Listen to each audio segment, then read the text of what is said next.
gelombang pasang kembali menghantam kawasan Pantai Lebih, Desa Lebih, Kecamatan Gianyar, Rabu 3 Juli.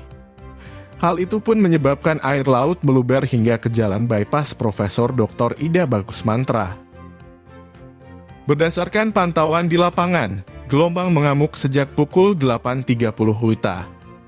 Beruntung tidak ada aktivitas warga di pesisir Pantai Lebih saat itu. Warung-warung kuliner pun belum ada yang buka. Atas kondisi tersebut, Balawista Gianyar kemudian disiagakan di pesisir Gianyar guna mengantisipasi hal-hal yang tidak diinginkan. Kabid Kedaruratan dan Logistik BPBD Gianyar I Gusti Ngurah Dibia Persasta menjelaskan, seluruh kekuatan BPBD Gianyar siaga 1 guna mengantisipasi bencana yang kemungkinan terjadi di pesisir Gianyar. Setiap pergerakan di darat dan di pesisir juga dipantau selama 24 jam. Selain itu, penanganan bencana difokuskan ke wilayah atau titik yang berhubungan dengan masyarakat banyak, serta jalur vital dan berhubungan dengan nyawa manusia.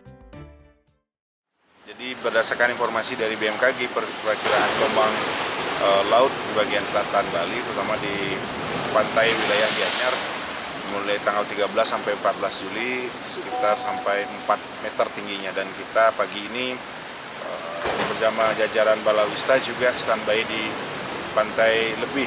Kita mengawasi semua aktivitas dari pengunjung dan kita mengarahkan untuk tidak mendekati pantai.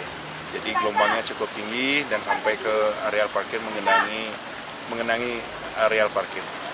Ada imbauan untuk pengunjung dan masyarakat atau? Imbauan untuk pengunjung untuk saat ini mohon menghindari pantai karena cuacanya ekstrim, curah hujan juga tinggi dan gelombang air laut tinggi. Gelombang tinggi bertepatan dengan purnama. Kasa ini diprediksi terjadi dari tanggal 13 hingga 15 Juli 2020 dengan ketinggian mencapai 4 meter. Untuk itu, para pengunjung pantai diharapkan tidak mendekati bibir pantai. Tim Bali Express melaporkan.